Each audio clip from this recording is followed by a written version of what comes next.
akkana maateeti singatu sillakkis aneesiin jedheeti waa inni sii tolchuu ammumaayyuu dhaggita jecha asii qabaa ture yennaa dhugeeffatte funaansi sirraa cita.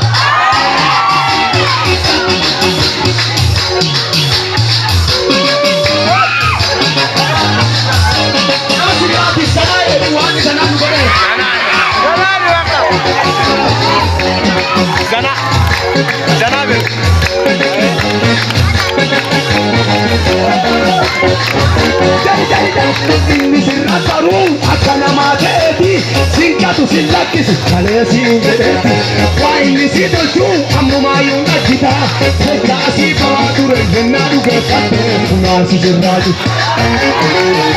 Salphinni sirraa cita. Salphinni sirraa cita.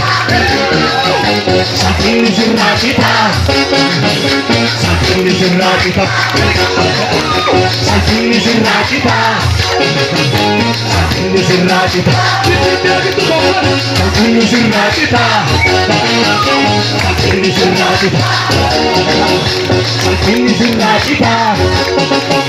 Salphinni sirraa cita.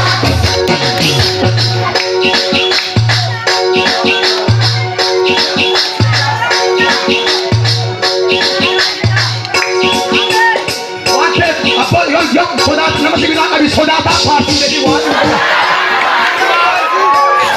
Ibirraa bahe maar. jecha asii qabaa ture yennaa dhugeeffatte funaansi sirraa cita.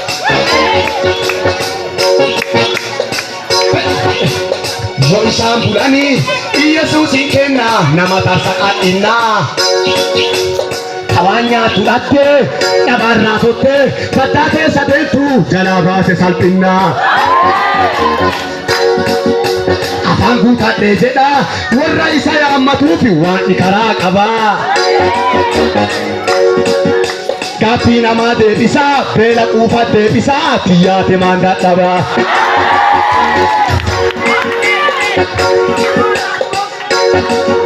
Eliyaasi duubaa yaamee eegalate bishaan qofaa mootii wabisaan naa qabii waa akka nyaataa ergaasii qabaa bara biyyaa beelaalle nagayaan kullaata. Haadha quufaa taate namichitti karaa haalli mataa buqqise ati akka carraa qaddaa nami waa dhiyoo qabatee dhufee si dubbise.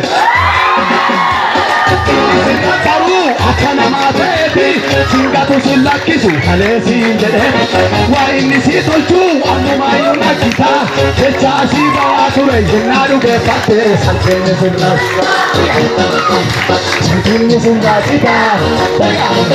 Salphinni sirraa cita. Salphinni sirraa cita. Salphinni sirraa cita. Salphinni sirraa cita.